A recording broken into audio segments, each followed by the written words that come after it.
ఈ మధ్య అందరూ అడుగుతున్నారు, గురుగారు ఇల్లు కట్టుకుంటున్నాము, గృహప్రవేశం చేస్తున్నాం కదా, అసలు గృహప్రవేశంలో ఏం చేయాలి, ఎందుకు చేయాలి, ఎట్లా చేయాలి అని అడుగుతున్నారు. సాధారణంగా గృహప్రవేశం అంటే ముందుగా కడప పూజ చేసుకోవాలి, అంటే ద్వార పూజ అంటారు దాన్ని. ఆ తర్వాత గోపూజ చేసుకోవాలి. గోపూజ చేసుకున్న తర్వాత ఆడపడుచు ద్వారా మంగళహారతి తీసుకొని లోపలికి ప్రవేశం చేయాలి. ఆ తర్వాత దంపతులిద్దరూ కూడా లోపలికి ప్రవేశం చేసిన తర్వాత ఇల్లంతా కూడా ధాన్యాలు, తర్వాత తెల్ల ఆవాలు జల్లుతూ ఇల్లు మొత్తం తిరగాలి. ప్రతి ద్వారానికి కూడా కొబ్బరికాయ, గుమ్మడికాయ కొట్టాలి. ఆ తర్వాత గణపతి పూజ, పుణ్యాహవాచనం చేసుకొని వైశ్వానర ప్రతిష్ఠ అంటే అగ్ని ప్రతిష్ఠ, అగ్నిదేవుడికి పూజ చేసేసి పాలు పొంగించాలి. ఆ తర్వాత వాస్తుమండల ఆరాధన, నవగ్రహ అష్టదిక్పాలక పంచలోక మంటపారాధన చేసుకున్న తర్వాత వాళ్ళందరికీ కూడా సమిష్టిగా పూజ చేసి ఆ తర్వాత హోమం చేసుకోవాలి. ఆవాహన చేసినటువంటి దేవతలందరికీ కూడా హోమం చేసిన తర్వాత ఆచారం ఉన్నటువంటి వాళ్ళు వాస్తు కళ్యాణం చేస్తూ ఉంటారు. అది లేనటువంటి వాళ్ళు సత్యనారాయణ వ్రతం చేసుకుంటూ ఉంటారు. అది చేయాలని శాస్త్రంలో ఖచ్చితంగా ఏం లేదు. మనకు కలియుగంలో ఇష్టమైనటువంటి కోరికలను తీర్చుకోవడానికి లేదా ఏ శుభకార్యం చేసినా కూడా మనము సత్యనారాయణ వ్రతం చేసుకోవడానికి మనకు ఆనవాయితీగా పెద్దల నుండి వస్తుంది. కాబట్టి అదంతా కూడా మనం చేసుకునే విధానంగా వస్తుంది. ఈ గృహప్రవేశ సమయంలో మనకు వాస్తు పురుషుణ్ణి ప్రధానంగా మనం ఆచరించాలి. వాస్తు శాంతి చేసుకోవాలి. అందరూ కూడా లోపలికి ప్రవేశమైన తర్వాత ఈ పూజ చేసుకుంటున్నారు, కానీ వాస్తవానికి శాస్త్ర ప్రకారంగా ముందుగా చేసుకోవాలి. మనకు ఇవాళ గృహప్రవేశ ముహూర్తం ఉంటే ముందు రోజుగానే వాస్తు శాంతి చేసుకోవాలి. మనకు వాస్తు శాంతి చేసుకున్న తర్వాత ముహూర్త సమయానికి మనం ప్రవేశమై లోపలికి వెళ్ళిన తర్వాత గణపతి పూజ, పుణ్యాహవాచనం చేసుకొని పాలు పొంగించుకోవడం చేసుకోవాలి. ఈ వాస్తు శాంతి ఎట్లా చేసుకోవాలి అంటే ముందుగా గణపతి పూజ, పుణ్యాహవాచనం చేసి ఋత్విగ్వరణ ఇవ్వాలి. అంటే బ్రాహ్మణులకి బాధ్యతని అప్పజెప్పిన తర్వాత వాళ్ళంతా కూడా కొంతమంది వాస్తు జపం చేయాలి. ఆ తర్వాత వాస్తుకు సంబంధించినటువంటి ప్రీతికరమైనటువంటి ఆ యంత్రం వేసుకోవాలి. వాస్తు మండలము అంటారు. దాంట్లో 81 మంది దేవతలని ఆవాహన చేస్తారు.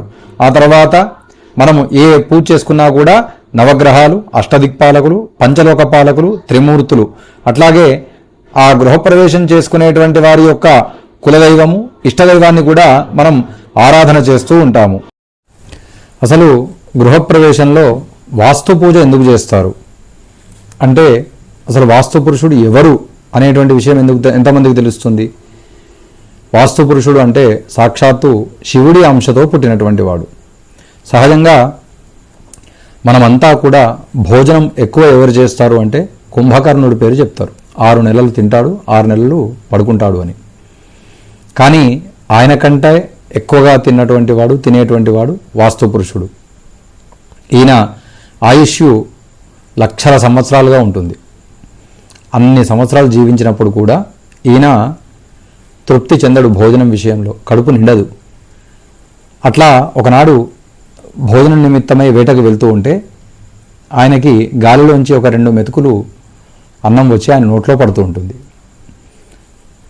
ఆయన అనుకుంటాడు, ఇంతకాలం నేను బ్రతికాను, ఇన్ని సంవత్సరాల నా జీవనంలో ఏ ఒక్కరోజు కూడా ఇంతటి మురష్టాన్న భోజనం కలగలేదు, అంటే కడుపు నిండా నేను తినలేకపోయాను. ఇప్పుడు ఈ 2 మెతుకులు నాకు వచ్చి పడ్డాయి, ఎక్కడి నుంచి పడ్డాయని అటు ఇటు చూస్తాడు. చూస్తూ ఉంటే కింద దేవతలు హవిస్సు వేస్తూ ఉంటారు హోమకుండంలో, యజ్ఞయాగాది క్రతువులు చేస్తూ. దాంట్లోంచి ఎగిరి వచ్చినటువంటి ఒక 2 మెతుకులు ఈయన నోట్లో పడుతుంది. ఇదేదో బాగుంది కదా అని చెప్పి రోజు అక్కడికి వెళ్ళి అక్కడ హోమకుండం దగ్గర ఉన్నటువంటి పదార్థంలోంచి కొద్దిగా తీసుకుని తిని తృప్తి చెంది మళ్ళీ వస్తూ ఉండేటువంటి వాడు. శివుడి అంశతో పుట్టాడు కాబట్టి దేవతలంతా కూడా ఈయనని ప్రత్యక్షంగా ఏమనలేక బ్రహ్మ విష్ణువుల దగ్గరికి వెళ్తే వాళ్ళు ఆయన దగ్గర మనము శివుడి దగ్గరికే వెళ్దాము అని చెప్పి అనగానే శివుడి దగ్గరికి వెళ్తారు అందరూ కలిసి. వెళ్ళిన తర్వాత అప్పుడు శివుడు ఈయన జన్మ కూడా లోక కళ్యాణం కోసమే, మీరెందరూ ఏం చేయాలి అంటే ఈయనను బోర్లా పడుకోబెట్టి ఈయన వీపు పైన మీరంతా కూడా కూర్చొని ఈ కార్యక్రమం చేసుకోండి అని చెప్తారు.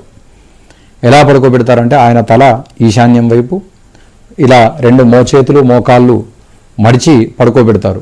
కుడి మోచేయి ఆగ్నేయం వైపు, ఎడమ మోచేయి వాయువ్యం వైపు ఉంటాయి. మోకాళ్ళ కింది భాగం అంతా కూడా నైరుతి వైపు ఉంటుంది. అందుకే మన ఇంట్లో కూడా బరువులు తేలికగా ఉండేటువంటి పదార్థాలు ఇట్లాగే ఉండాలి. ఈశాన్యంలో ఆయన తల ఉంటుంది కాబట్టి తల దగ్గర మనం బరువు తలపైన పెట్టుకొని ఉండలేం కాబట్టి అక్కడ తేలికగా ఉండాలి, ఎటువంటి బరువు లేకుండా. ఆయన కుడి చేయి ఆగ్నేయం వైపు ఉంటుంది కాబట్టి వంటశాల ఆగ్నేయంలో ఉండాలి అని చెప్తూ ఉంటారు.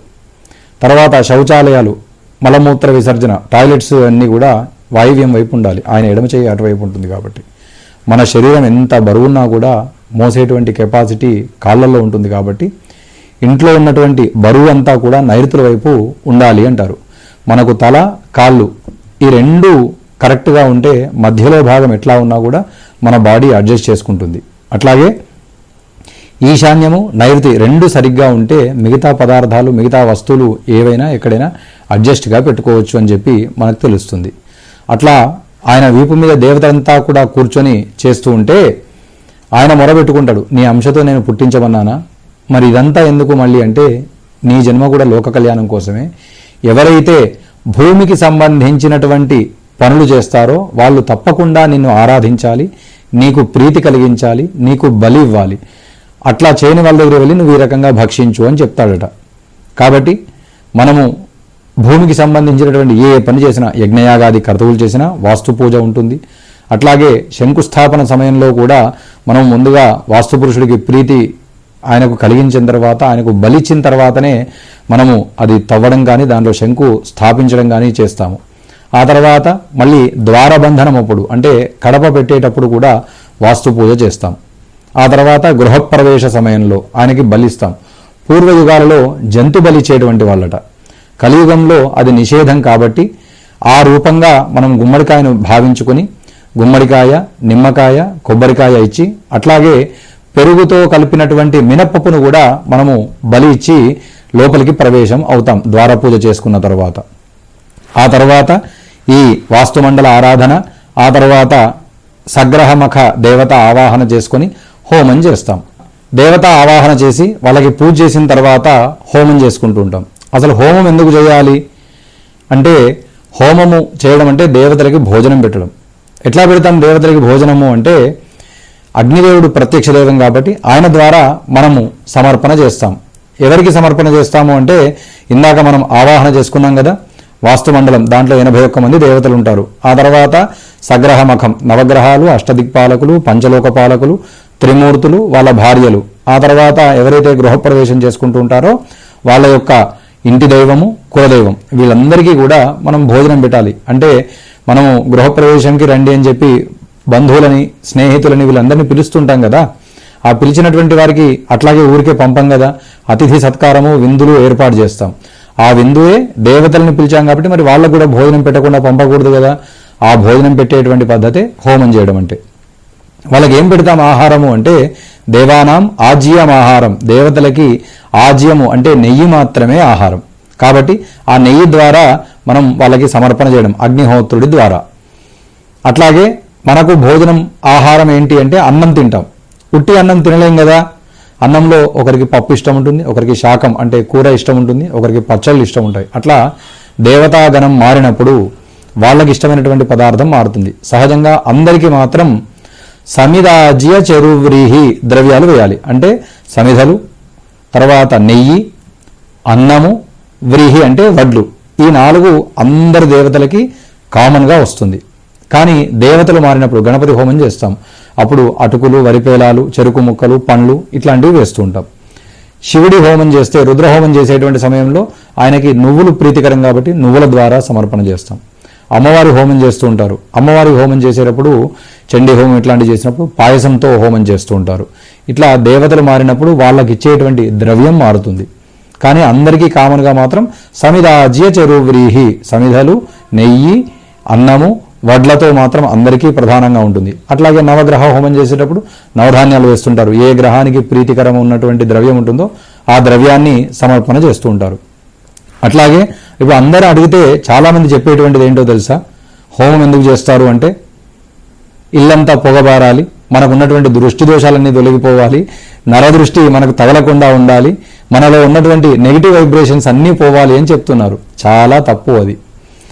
దేవతలకి ప్రీతి కలిగించడం కోసం, వాళ్ళను తృప్తి కలిగించడం కోసం వాళ్ళకి భోజనం పెట్టడమే హోమం చేయడము అంటే.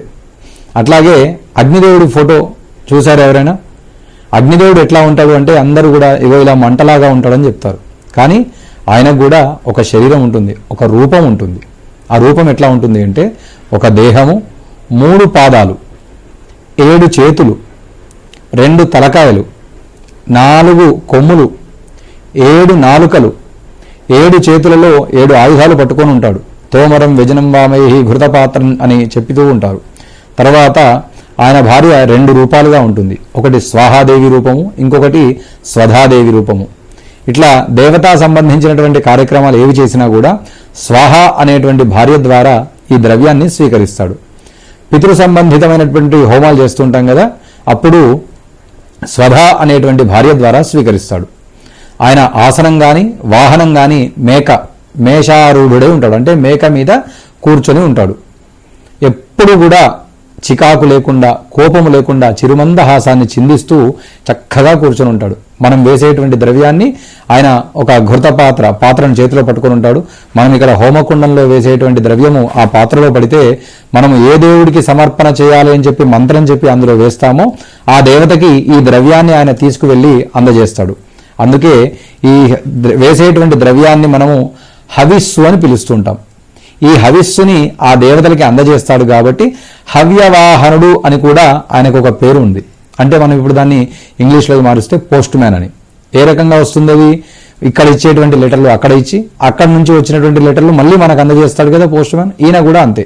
మనం ఇచ్చేటువంటి ద్రవ్యాన్ని ఆ దేవతలకి సమర్పణ చేసి వాళ్ళు ఇచ్చేటువంటి ఫలితాన్ని మనకు ఈయనే సంపూర్ణంగా ఆశీస్సులు అనుగ్రహ రూపంలో ఇస్తాడనమాట.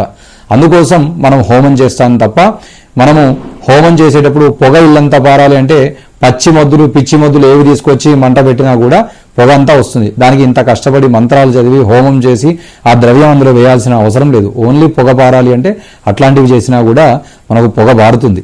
కాబట్టి అట్లాంటివి చేయకుండా భక్తి శ్రద్ధల చేత మనం అప్పుడప్పుడే పుట్టినటువంటి చిన్న పిల్లలకి అన్నప్రాసన కాగానే తల్లు అంతా కూడా ఉగ్గు అది పెడుతూ ఉండేవాళ్ళు పూర్వకాలంలో. ఈ కాలంలో చాలా మంది ఉగ్గు అనేది మర్చిపోయారు. సెరలాకులు ఇట్లాంటివి ఏవో ప్రోడక్ట్స్ వచ్చా అవి పెడుతున్నారు. కానీ అది కూడా పెట్టకూడదు పిల్లలకి.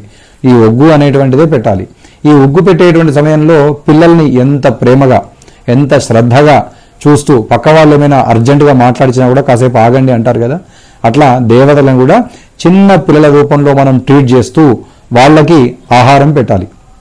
అంత భక్తి చేత, అంత శ్రద్ధ చేత, అంత ప్రేమగా చిన్న పిల్లల్ని మన కడుపులో నుంచి పుట్టినటువంటి పిల్లల్ని ఏ రకంగా చూస్తామో దేవతలను కూడా ఆ రకంగా మనం ట్రీట్ చేస్తూ వాళ్ళకి ఇస్తే సంపూర్ణ ఆశీస్సులు వాళ్ళు మనకు తప్పకుండా ఇస్తారు. మనము భక్తి పెట్టకుండా, మనం శ్రద్ధ పెట్టకుండా చేస్తే ఆ ఫలితం కూడా దానికి అనుగుణంగానే వస్తుంది. కాబట్టి అట్లా చేయకుండా ఉండాలి. ఇట్లా ఇది అయిపోయిన తర్వాత కళ్యాణం చేస్తూ ఉంటారు.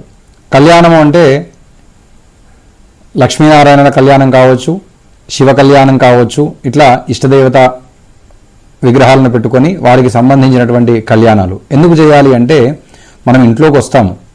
ఇంట్లోకి వచ్చిన తర్వాత ఇల్లు ఉన్నంత కాలం ఇంట్లో ఎన్ని తరాలున్నా సరే అటువంటి వాళ్ళందరికీ కూడా ఎటువంటి ఇబ్బందులు లేకుండా, అమంగళకరమైనటువంటి ఇబ్బందులు ఏవీ లేకుండా, అవేవైనా ఉంటే అన్నీ తొలగిపోవాలి అనేటువంటి కోరిక చేత ఇంట్లోకి ఎవ్వరు వచ్చినా కూడా, ఎవ్వరు ఉన్నా కూడా మంగళకరమైనటువంటి పనులు అన్నీ శుభశకునాలే కలగాలనేటువంటి కోరిక చేత చేసేటువంటిది దేవతా కళ్యాణం. కాబట్టి ఆ కళ్యాణాన్ని చేసుకొని ఆ తర్వాత సత్యనారాయణ వ్రతం చేసుకుంటారు. సత్యనారాయణ వ్రతం ఎందుకు అంటే కలవు వెంకటనాయక అని పిలుస్తుంటారు. కలియుగంలో విష్ణుమూర్తి ఆరాధన అత్యంత విశేషమైనటువంటిది అని. ఆ విష్ణుమూర్తి యొక్క అవతారమే సత్యనారాయణుడు. కాబట్టి ఆయన అనుగ్రహాన్ని కోరుతూ ఆయనకు ప్రీతిగా మనము కోరిన కోరికలు నెరవేరడానికి, అట్లాగే మనకేమైనా బాధలు ఇబ్బందులు ఉంటే అవన్నీ కూడా తొలగిపోవడానికి ఆయన యొక్క వ్రతం చేసుకుంటాం. అట్లాగే ఏ శుభకార్యం చేసుకున్నా కూడా ఆయన ప్రీతిగా ఆయనకు పూజ చేయాలి అనేటువంటి పరంపర మనకందరికీ కూడా కొనసాగుతుంది. కాబట్టి అందరూ కూడా సత్యనారాయణ వ్రతాన్ని చేస్తూ ఉంటారు ఆయన అనుగ్రహాన్ని కోరడం కోసమై. విష్ణుమూర్తి అనుగ్రహం కలిగితే సమస్త శుభములు, సమస్త మంగళాలు కూడా మనకందరికీ కలుగుతాయి. కాబట్టి ఎవ్వరు గృహప్రవేశం చేసుకున్నా కూడా ఎటువంటి అశాస్త్రీయమైనటువంటి పనులు చేయకుండా శాస్త్రంలో ఏదైతే చెప్పబడిందో అది చేస్తూ ఉండాలి. తర్వాత చివరగా ఇల్లంతా కూడా దారంతో బంధనం చేస్తారు, చుడుతూ ఉంటారు. ఇప్పుడు ప్రస్తుత కాలంలో అందరూ ఓపెనింగ్ సెరమనీ అని చెప్పి రిబ్బన్ కటింగ్ చేస్తున్నారు కదా, అది ఇప్పుడు వచ్చింది కాదు, పూర్వకాలం నుండి ఉన్నది. ఈ వాస్తుశాంతి అంతా అయిపోయిన తర్వాత గృహం చుట్టూ, ఆ ఇంటి చుట్టూ కూడా దారంతో బంధనం చేసి ఇంటికి ప్రవేశం అయ్యేటువంటి సమయంలో ఆ దారాన్ని తెంపుకుంటూ లోపలికి రావడం మనకు శాస్త్రంలోనే ఉన్నది. కాబట్టి ఇప్పుడు ఆ దారాలు కట్టకుండా ఫ్యాషన్గా రిబ్బన్ కట్ చేసి రిబ్బన్ కట్టేసి ఆ రిబ్బన్ కట్ చేస్తూ లోపలికి ప్రవేశం అవుతున్నారు. కాబట్టి ఆ సమయానికి ఇవన్నీ కూడా వచ్చేసి సకల దేవతా స్వరూపిణి అయినటువంటి గోదేవి అనుగ్రహం కూడా, అంటే ఆవు యొక్క అనుగ్రహం కూడా కోరుతూ ఆవుకి కూడా పూజ చేయడం మనకు ముందుగానే చేసుకొని లోపలికి ఆవును కూడా తీసుకొని వస్తుంటాం. కాబట్టి అడిగినటువంటి వారికి, ఇది చూసినటువంటి వారికి అందరికీ కూడా ఈ విషయాలు తెలుసుకుంటారు అని విశ్వాసిస్తూ అందరూ కూడా ఈ యొక్క శాస్త్రీయమైనటువంటి విధానంలో పూజలు జరిపించుకొని అశాస్త్రీయమైనటువంటి వారికి లోబడకుండా చక్కగా పూజ చేసుకొని ఆ వాస్తు పురుషుడి అనుగ్రహాన్ని సంపూర్ణంగా అందరూ కూడా పొంది మృష్టాన్న యోగ్యత, అంటే ఇంట్లో ద్రవ్యము, తర్వాత ధాన్యము, ఐశ్వర్యము అన్నీ కూడా నిండుగా ఉండేట్టుగా, ఎటువంటి లోటుపాట్లు లేకుండా ఉండేట్టుగా ఆ వాస్తు పురుషుడు అందరినీ కూడా అనుగ్రహించాలని కోరుతూ ఓం నమో రామదూతాయ.